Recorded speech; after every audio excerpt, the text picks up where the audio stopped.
আসসালামু আলাইকুম বন্ধুরা, আশা করি আপনারা সকলেই আল্লাহর রহমতে ভালো আছেন।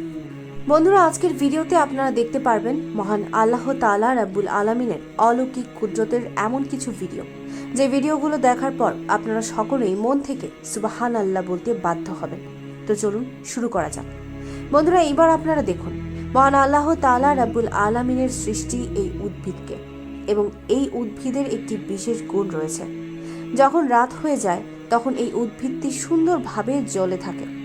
সুবহানাল্লাহ, এই উদ্ভিদটি দেখে মনে হচ্ছে কোনো একটি ইলেকট্রিক বাতি জ্বলছে। বন্ধুরা, এই ভিডিওটির মাধ্যমে দেখতে পারলেন আল্লাহ তাআলা রাব্বুল আলামিন চাইলে কি না সৃষ্টি করতে পারেন। মহান আল্লাহ তাআলা রাব্বুল আলামিন আমাদের সকলকে তার কুদরতের প্রতি বিশ্বাস রাখার তৌফিক দান করুন, আমিন। এবার আপনারা এই পাথরটিকে একটি বার দেখুন। এই পাথরটিতে সব সময় আলো জ্বলতে থাকে। আপনারা হয়তো নিশ্চয়ই ভাবছেন এটা কিভাবে সম্ভব, পাথরে আবার কিভাবে আলো জ্বলতে পারে।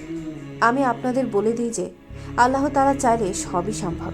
বিজ্ঞানীরা এই পাথরটিকে দেখে অবাক হয়ে গিয়েছিল, আর এই পাথরটি ধনীরা কোটি কোটি টাকা দিয়ে কিনতে চাইছে। এটি কিন্তু মহান আল্লাহ তাআলা রাব্বুল আলামিনের কুদরত। সুবহানাল্লাহ। বন্ধুরা, এইবার আপনারা এই মাছটিকে একবার দেখুন।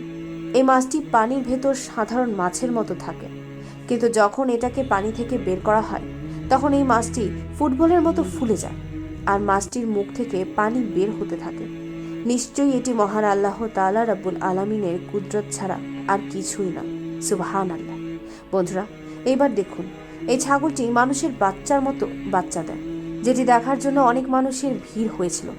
ছাগলের পেট থেকে মানুষের মতো বাচ্চা, এটা কিভাবে সম্ভব হতে পারে? আল্লাহ তাআলা রাব্বুল আলামিন চাইলে সবকিছুই সম্ভব। এই ভিডিওটি তার বাস্তব প্রমাণ। সুবহানাল্লাহ।